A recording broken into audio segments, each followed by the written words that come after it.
todos os dias, vossas graças incontáveis, ó Senhor.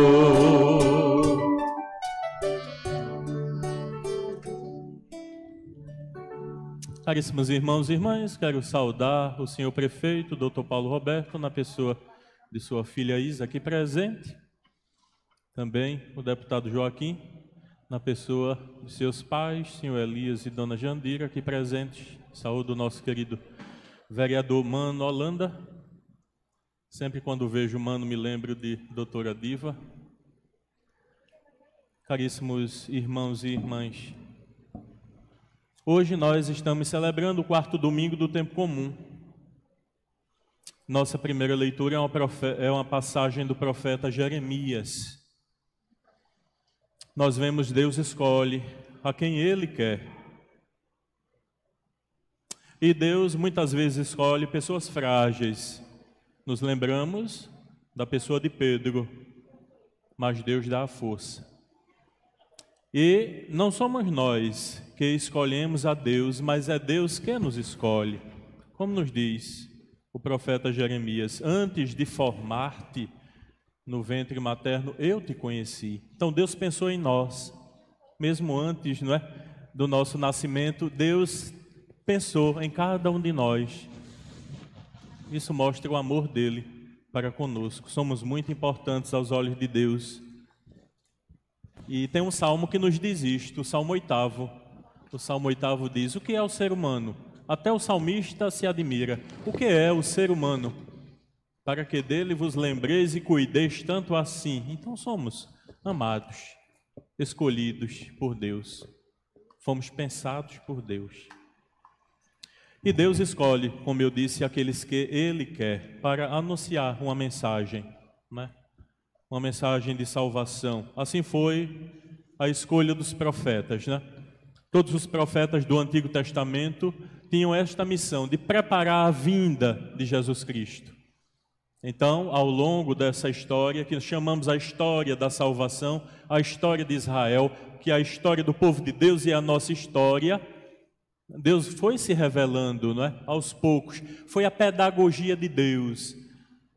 Deus não se revelou de uma forma assim, instantânea, não é, rápida. Jogou toda a revelação para o povo, mas aos poucos foi se revelando e os profetas foram se completando nessa história da salvação até chegar a João Batista, que faz essa ponte do Antigo ao Novo Testamento. Então, o profeta Jeremias nos diz, né, que antes de sermos formados no ventre materno, Deus nos conhece, Deus nos ama e Deus nos consagra e Deus nos faz profetas para levar essa mensagem, uma mensagem de esperança e de salvação.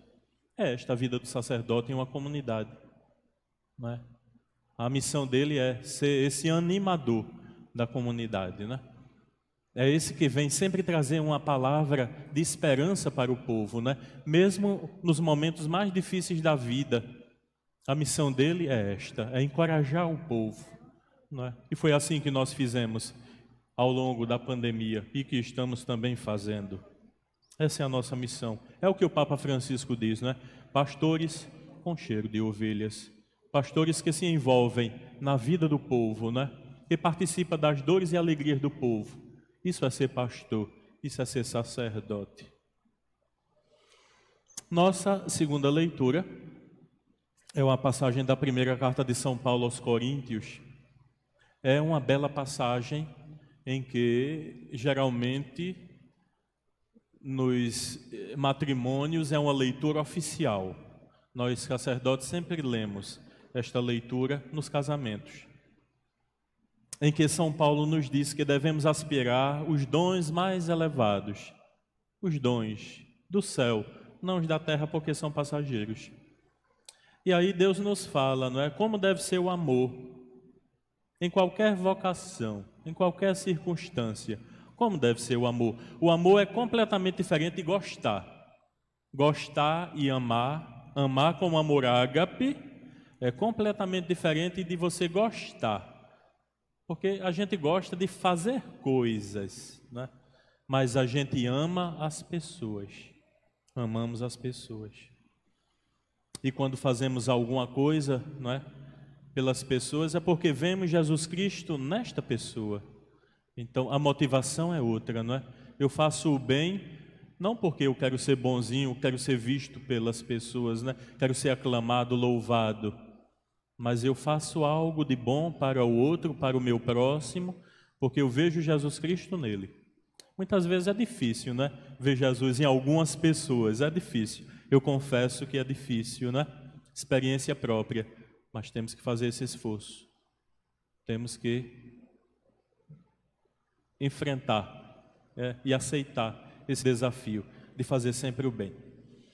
Então, São Paulo nos diz que, olha, eu poderia falar todas as línguas, as que os homens falam, as que os anjos falam. Eu poderia, não é, assim, ter todo o dom da profecia, o conhecimento. Poderia até me exaltar, tendo uma fé assim, a ponto de transportar uma montanha para o outro lugar. Poderia dar todos os meus bens para os pobres, me tornar pobre também. Até o corpo jogar nas chamas, tocar fogo em mim mesmo. Mas se não tivesse o verdadeiro amor, de nada valeria isto. Seriam ações vazias.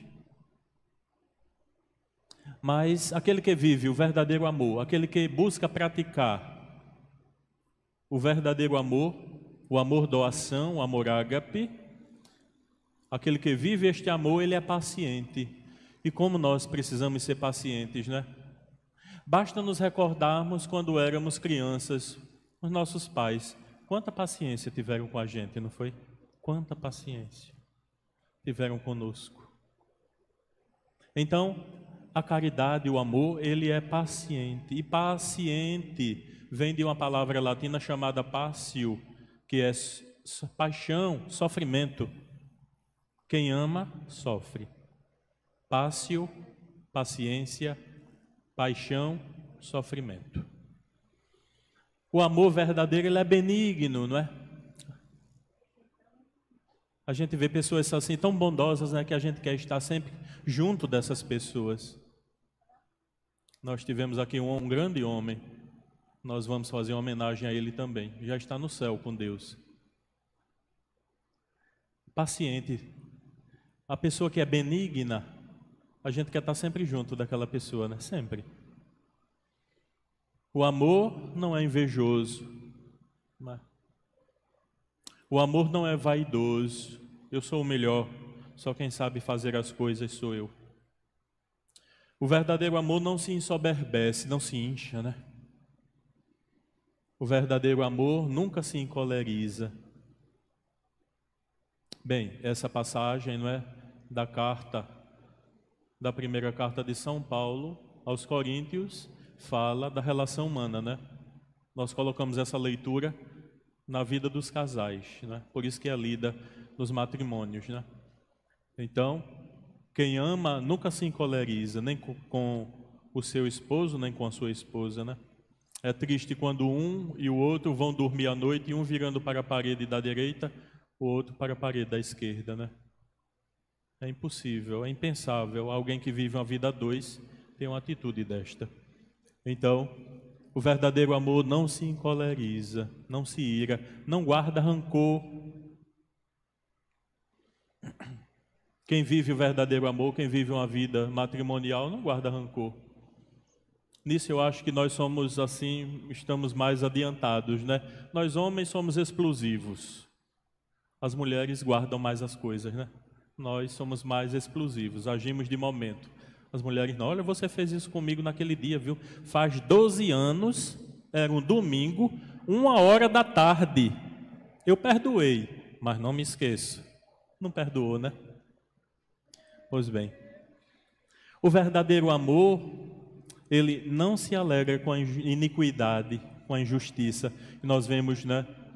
Infelizmente no nosso mundo vemos tantas injustiças, né? E são injustiças que podem ser resolvidas, né?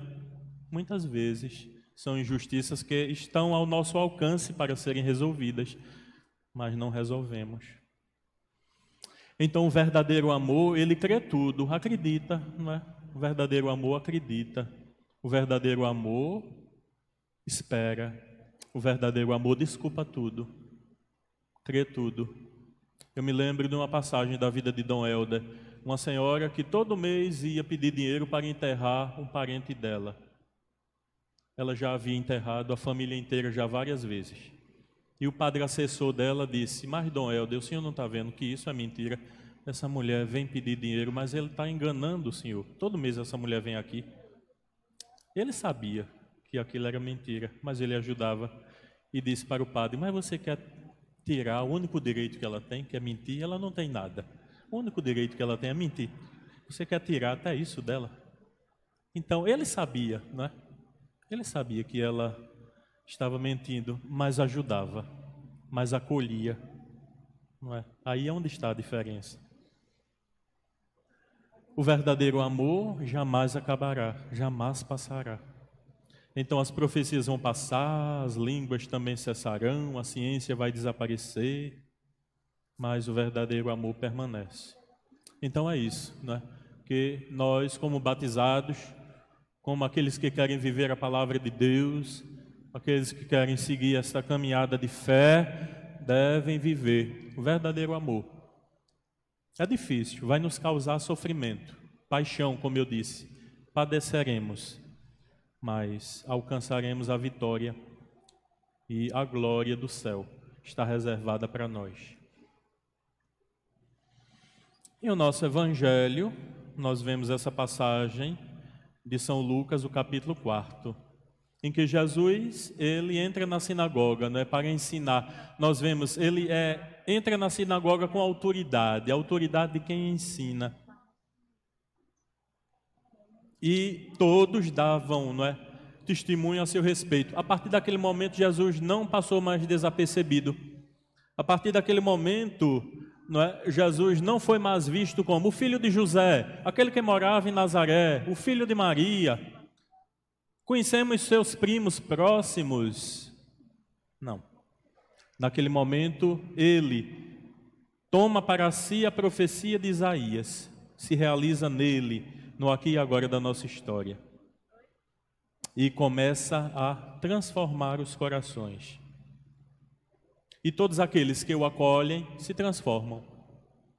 E todos aqueles que permanecem ainda achando que ele é o filho de José, o filho de Maria, aquele que vem de Nazaré e que conhecemos seus primos, não será renovado, não será transformado, porque é incapaz de enxergar nele o Filho de Deus.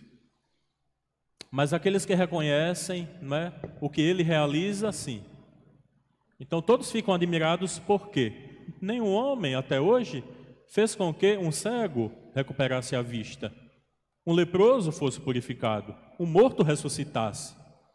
Até aquele momento, ninguém havia transformado água em vinho, multiplicado pães e peixes, transformado os corações como um Zaqueu, uma samaritana, um Mateus, uma pecadora pública. Então esse homem é diferente, é especial. Então todos aqueles que o acolheram, ele deu essa graça de se tornarem filhos e filhas de Deus. E aí Jesus fala para os doutores, os mestres, aqueles que tinham o conhecimento da lei, a Torá.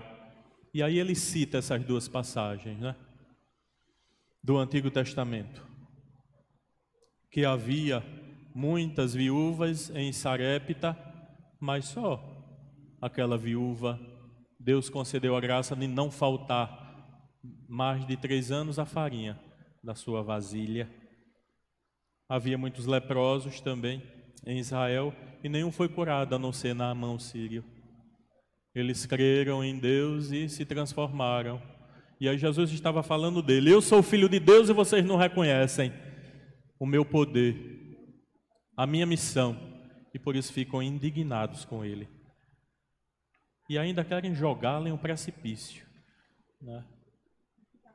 Lá quem visita a Terra Santa é mostrado o local onde queriam jogar Jesus. É um penhasco bem alto. muito alto. Queriam empurrar Jesus dali. Porque a melhor forma, né, de se livrar das pessoas é o quê? Matando as pessoas. Livrando, né? Se livrando. Resolvemos o problema. Vamos matar Jesus e resolvemos o problema. E não vamos perder as nossas benesses. Mas não chegou o momento do Senhor. Então, ele passa no meio deles e segue o seu caminho, né? E a sutileza do texto diz: segue o seu caminho. Esse caminho que Jesus segue é até a cruz. Toda palavra que aparece nos evangelhos, caminho, é justamente Jesus está seguindo o seu caminho até a cruz. Essa é a missão dele. O seu nascimento tem esta finalidade: caminhar até a cruz para salvar a todos nós. E por isso que ele diz: quem quer ser meu discípulo, tome a sua cruz, me siga, não é? Me siga. Não vai ter as glórias desse mundo, não vai ter as benesses desse mundo, não, mas é carregando a cruz diária, dando testemunho de fé, que também nós iremos alcançar a salvação. Então, meus irmãos e irmãs, que possamos, né, meditar ao longo desta nossa semana, nesse quarto domingo, essas passagens da Escritura que devem voltar à nossa mente ao longo da semana, né? Voltar à nossa mente. O Senhor é a razão da minha vida, é por Ele que sigo a minha caminhada, e é nele e por Ele que amo as pessoas. Louvado seja nosso Senhor Jesus Cristo.